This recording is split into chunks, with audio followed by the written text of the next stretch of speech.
Good afternoon, sir. I am Sandra May S. Manuel from BECE 3H, and I am going to discuss and give some examples of 8 parts of speech. So, without further ado, let's begin. So, the first part of speech that I'll discuss is a noun. So, what is noun?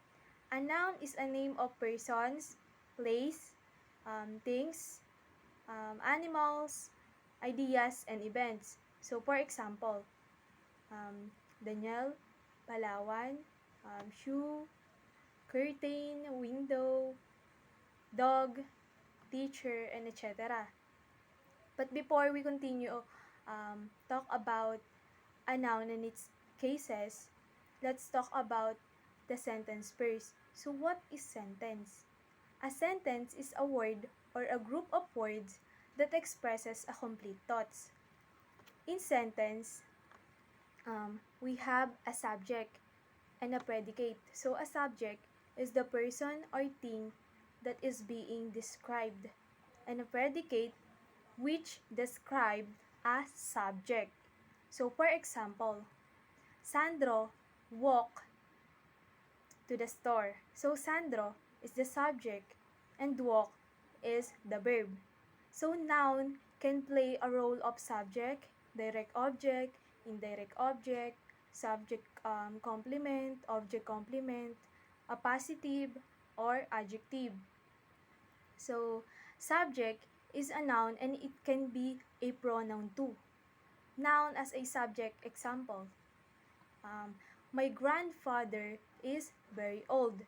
So in a sentence, grandfather is a noun and a subject also. So next is a direct object. So a direct object,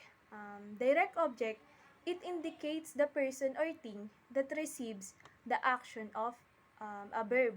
So it answers the question who or what. So for example, um, the dog ate the meat. So in the sentence, the subject is the dog and the verb is ate, while the direct object is meat. So next one is indirect object. So indirect object occurs in addition to a direct object after some verbs, and it indicates the person or thing that receives what is being given or done. So it answers the question to whom or for whom. So for example, Dandan gave me some cereal. So Dandan is the subject and cereal is the direct object and me is indirect object. So the next one is an object of preposition. An object of preposition is a noun or pronoun that follows a preposition and completes its meaning. So those are for, it, at, in, to, him, me, her, us, you, on, them, their, and etc. So for example, she sat on the floor. So on is the object of preposition. So next is adverb.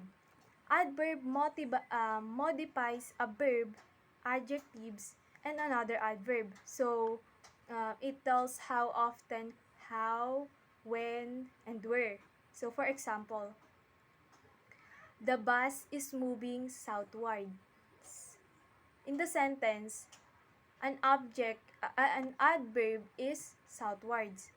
So another example is finally, finally, he finished her college journey. So in this sentence, finally is an adverb. So next one, an adjective. An adjective is a word that describes the quality or state of being nouns. So for example, your car is older than mine. So in this sentence, older is an adjective. So another example, my dog has green eyes. So green is an adjective. And in the sentence, so next is the possession or possessive noun. So what is possessive noun? A noun which possess something identified by the apostrophe and an S. So, apostrophe S means only one, and S apostrophe means many. So, for example, her dog's name is Light. So, it means only one. And another example is the student's the student's problems are worse. So, it means many students are suffering or encounter a problem. So, the next one is a positive. A positive. A positive is a noun that immediately follows another noun in order to further define or identify it.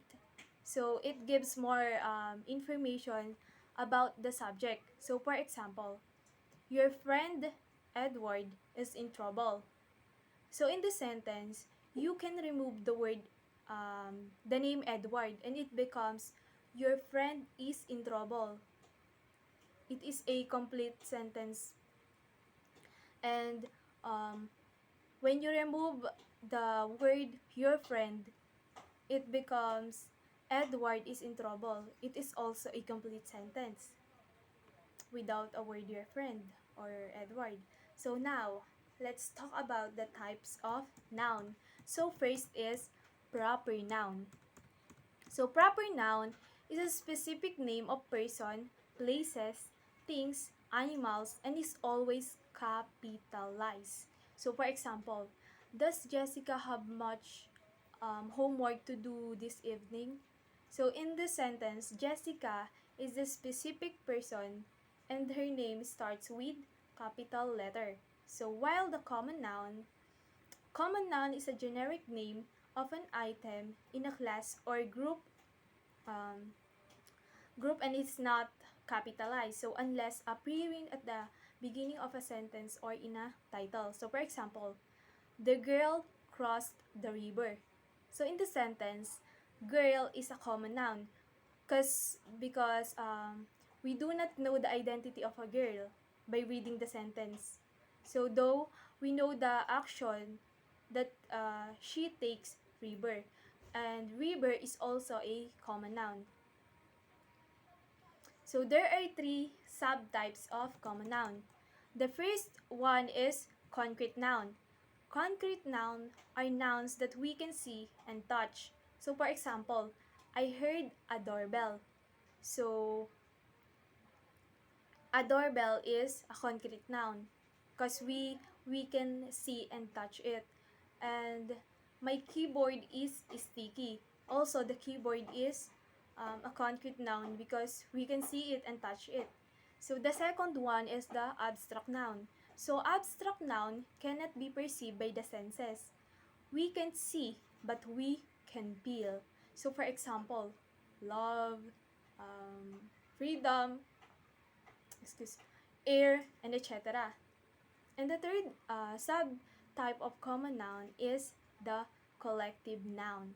So collective noun denotes a group or collection of people or thing. So for example, that pack of lies is disgraceful. Pack of lies is a group of uh, word. And another example, a group of engineering dancers. So it is a group or collection of people. So now, let's move on to the next part of speech, which is the pronoun. So what is pronoun? A pronoun is a word or a group of words that substitute a noun or noun phrase. So from the word substitute, it takes the place of a noun. So there are 9 kinds of pronouns that I'll discuss. So the first one is the demonstrative pronoun. So demonstrative pronouns represents a noun and tells us whether it is singular or plural and whether it is near or far, including in time. So demonstrative pronouns are these, that, and those. So for example, this is the one I left in the car. So in this example, the speaker could be holding something, or for example, a wallet. So it is singular and it is near to the speaker. So another example is, shall I take those? So in this example, the speaker could be pointing out to something. So they are singular and they are far from the speaker. So the second one is the indefinite pronouns. So indefinite pronoun refers to people or thing without being specific. So this is the largest group of pronoun. It includes all, some, any, several, anybody, anyone, nobody, each, both, few, either, none, one, and no one. So which are the common ones? So for example, we are all in the gutter, but some of us are looking at the stars. All and some do not specify people. Another one is, I have nothing to declare except my genius. So also, nothing does not specify a thing. So the third one is the interrogative pronoun. Interrogative pronoun are what, which, who, and whose. So it is obvious that they are used in question, right? So they are classified as a pronoun. So it is not immediately obvious how they replace nouns. So for example, who told you to do that? So the answer to this question is the noun, represented by the interrogative pronoun who, right? So another example is, which dog won the race? So also the answer to this question is a noun, so represented by the interrogative pronoun which. So the fourth one is the personal pronoun. Personal pronouns are I, you, he, she, it, we, they, and who. So it replaces nouns representing people. So when most people think of pronouns, it is the personal pronouns that spring to mind. So for example, we can't all be heroes because somebody has to sit on the curb and clap as they go by. So in this example, there's a word we and they, represented by the personal pronouns. So another example is, I bought some batteries but they weren't included. Sorry. This sentence plays on the idea that batteries are never included when powered items are bought. So, in other cases, it is a subjective case. So, there's also an objective case, just like me, him, her, us, and them. So, the peep one is the possessive pronoun. Possessive pronoun represents a noun and also tells us who owns it. So these are mine, yours, his, hers, ours, and theirs. So for example, the tickets are ours. So ours represents the noun phrase, meaning we own the tickets. So another one is, shall we follow his instruction or theirs? So in this example, theirs represented the noun instruction, meaning they own them. So another example is a with a possessive determiner is, this is Sarah's English book. So have you seen her French book? So the possessive determiner is her, which replaces Sarah's. So this proves that the possessive determiner, her, is a type of pronoun. So let's move on. The sixth kind of pronoun is a relative pronoun. A relative pronoun is used to head a relative clause, which adds more information to a sentence. So these are which, that, who, including whom, and whose. So for example, Dr. Adam Seasons, who lectured at Cambridge for more than 12 years, should have known the difference. So in this example, who is a relative clause and lectured at Cambridge for more than 12 years is a relative pronoun. So another example is the man who first saw the comet. So in this example, who is the relative clause and who first saw the comet refers back to the man.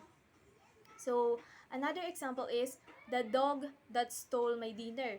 So the relative pronoun is that introduces the clause that stole my dinner refers back to the dog. So the seventh kind of pronoun is the reciprocal pronouns. Reciprocal pronouns are each other and one another. These are used for actions or feelings that are reciprocated. So for example, they like one another and they talk to each other like their babies. So the eighth kind of pronoun is the reflexive pronouns. Reflexive pronoun ends with a self or selves, just like myself, yourself, herself, himself, itself, ourselves, yourselves, and themselves. So it refers to another noun or pronoun in the sentence, usually the subject of the sentence. So for example, the dog beat itself. So the reflexive pronoun is itself, refers back to the noun the dog. So another example is, are you talking to yourself? So yourself is the reflexive pronoun which refers to you. And the ninth kind of pronoun is the intensive or emphatic pronouns. So intensive pronouns refers back to another noun or pronoun in the sentence to emphasize it. So they are the same as the reflexive pronouns, but they are used differently. So for example, John bakes all the bread himself. Himself. Intensive pronoun is himself refers back to the noun John. So another example is the cat itself opened the door. So itself is the intensive pronoun, refers back to the noun the cat. So the next topic that I'll discuss is all about the verbs or the tenses of the verbs. So what is verbs? Verb. So a verb can be defined as a word that expresses an action or a state of being. So how about a verb tense? A verb tense refers to when action is a sentence take place whether it happened in the past, is happening in the present, and or will happen in the future. So there are three main tenses of verbs. So the first one is past tenses. So it is used to say that something happened in the past. So under the past tense, there are four variation of past tenses. So the first one is a simple past. It describes an event that began and ended in the past. So for example, Galileo observed the stars. So in this example, the verb tense indicates that the astronomer Galileo completely finished the act of observing the stars at some point in the past. So the second one is past continuous. Excuse which describe events that began in the past, continued for a long time, for a length of time, and ended in the past. So, for example, the planet was moving along an elliptical orbit. So, in this example, the verb tense says that the planet began moving sometime in the past and continued to do so for a long period of time. So the third one is past perfect. So it describes a past event that occurred before another past event. So for example, the girl bought the telescope her teacher had recommended to her. So had recommend is the past perfect. So in the last one is past perfect continuous. So it describes an event that began in the past, continued for a length of time, and was in progress when another past events happened. So for example, he had been studying for his astronomy final when the doorbell rang. So the above example uses the verb tense to indicate that he was studying for a length of time before another event interrupted or stopped um, his act of studying because the doorbell ringing. So let's move on to the second main tenses of a verb, which is the present tenses. So it is used to say that an event is happening right now or in the present time. So like the past tense, it is also have a four variation. So number one is simple present. So it describes an event as happening in the present. So for example, cats eat mice and birds. So in the sentence, the simple present tense is used to state the fact that cats regularly eat mice and birds. So number two is present continuous. It describes an event as being in progress in the present and likely continuing into the future. So for example, the baby is lapping at Shelly's monkey puppet. So in this example, the verb tense is used to state that the baby is currently in the process of lapping at Shelly's silly puppet and will likely continue to do so for a while yet. Excuse. So number three is present perfect. So which describe an event that occurred in the past but has some connection to the present. So for example, the baby has played this game before. So in this example, the sentence is saying that the baby is currently playing a game that they have also played to another time in the past. So and the number four is present perfect continuous. So it describes an event that began in the past but still continues to happen in the present. So for example, Shelly has been babysitting for years. So in this example, the verb tense is used to say that Shelly started babysitting children in the past continued for years until now. So let's move on to the third main tenses of verb, which is the future tenses. So to say that an event will happen sometime in the future, like past and present tenses. So there are four variations of future tenses. So the first one is simple future.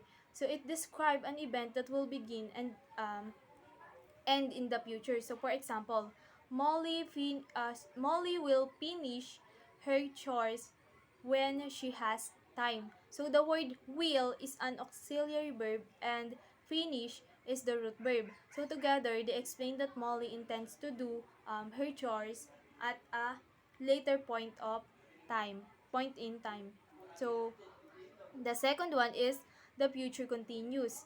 So it describes an event that will begin in the future and continue for a length of time. So for example, I will be working all afternoon so I can't help Olivia with her report. So in the sentence, the verb tense is used to say that I plan to work for a period of time in the future. So the third one is the future perfect, which describes a future event that will happen before another future event. So for example, by tomorrow afternoon, Olivia will have finished her report. So this sentence uses the future perfect tense to say that Olivia's report is incomplete right now, but it will be finished before tomorrow afternoon. So and the last variation in the future tense is the future per, future perfect continuous. So it describes a future event that will begin, continue for a length of time, and still be in progress when another future event occurs. So for example, when these shows end, Molly will have been watching TV even after the show is over. So, will have been watching is the future perfect continuous. Now, let's talk about adverb. So, what is adverb? So, adverb is a word that modifies a verb, an adjective, and another adverb, or even a whole sentence. So, adverb often ends in ly or ly, but some look exactly the same as their adjective counterpart. So, in adverb, we have adjuncts, conjuncts, and disjuncts. So let's discuss the adjuncts first. So adjuncts are a type of adverbial which adds more information to a sentence. So it differs from other adverbial because if it is left out of a sentence, the rest of the sentence still makes sense. So for example, she walked to the park slowly. So in the sentence, the adjuncts are the adverb is slowly, which modifies a verb walked. So without these adjuncts, the sentence could function on its own and still be grammatically correct. So the sentence would read, she walked to the park. So how about conjuncts?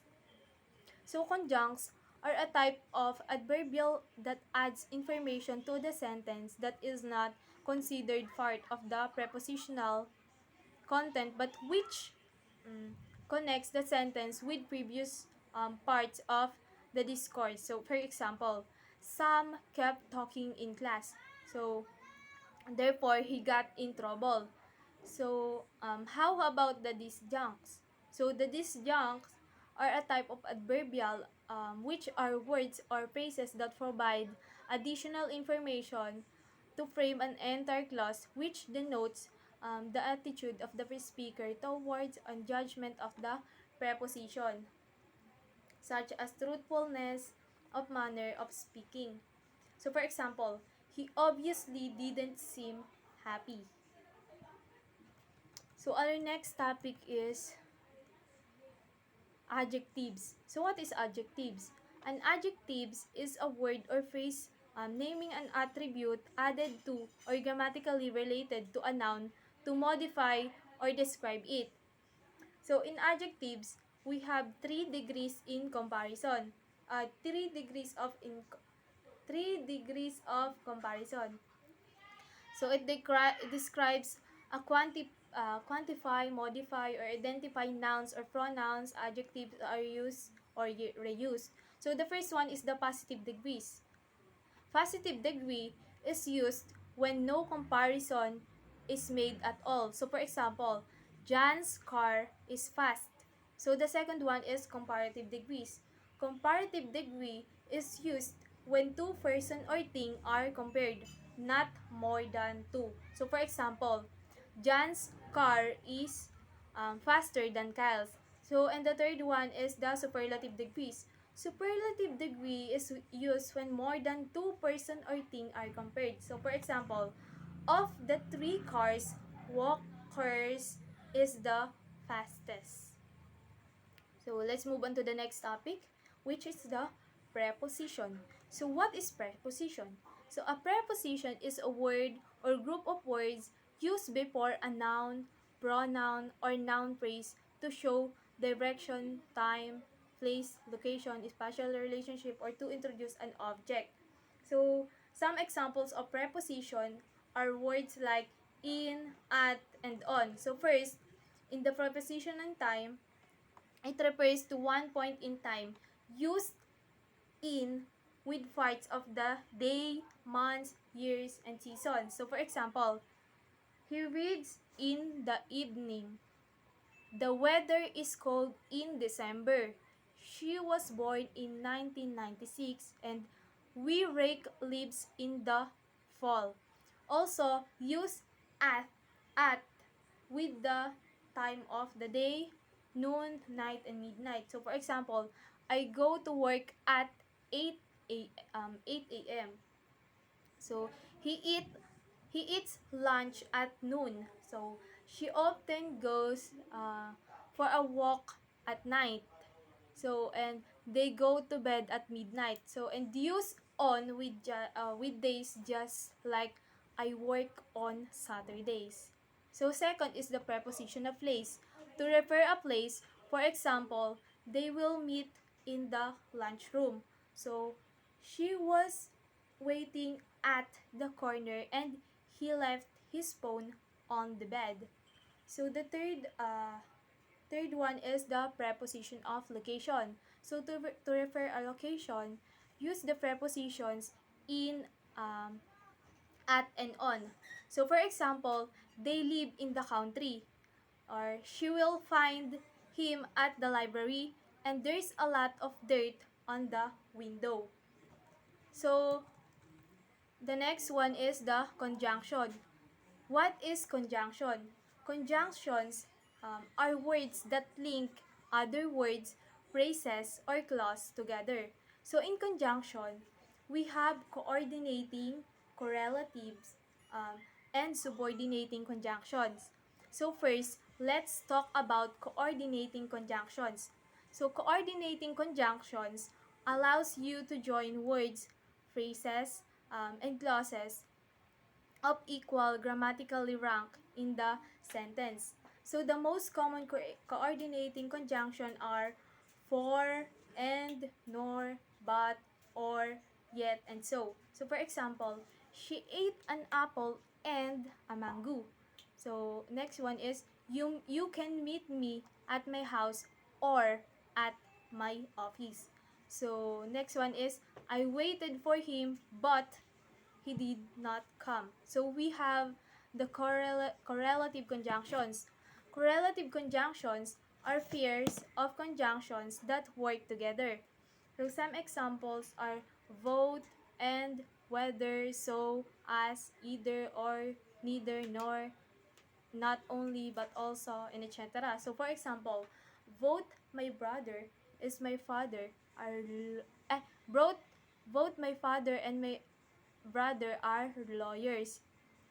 Next is, I can't decide whether I'll take civil engineering or take accountancy in college. So, another example, I want either the macaroni salad or buko salad. So, and the third one is subordinating conjunctions. Subordinating conjunctions join independent and dependent clauses. So common subordinating conjunctions are because, since, as, until, although, um, though, while, whose, and whereas. So for example, I like physics because I want to be an engineer. Next one is I paid Larry, whose garden design work is top notch. Next one is, until spring arrives, we have to be prepared for more snow. So, and the last part of speech is the interjections. So, what is interjections? Interjection is a word or expression that occurs as an utterance on its own and, and expresses a spontaneous feeling or reaction. So in order for you to understand the different kind of emotions such as crying, excited, surprise, angry, fear, and disgusting in one sentence only, I will act. So for example, the sentence is, I can't control my feelings right now. So in crying, I will act it. I can't control my feelings right now. So that's it. So excited. I can control my feelings right now. So another surprise. I can control my feelings right now. So angry. I can't control my feelings right now. So fear. I can control my feelings right now. And disgusting. Oh, I can control my feelings right now. So Thank you. That would be all. I am Sandra May S from BEC 3H. Thank you po.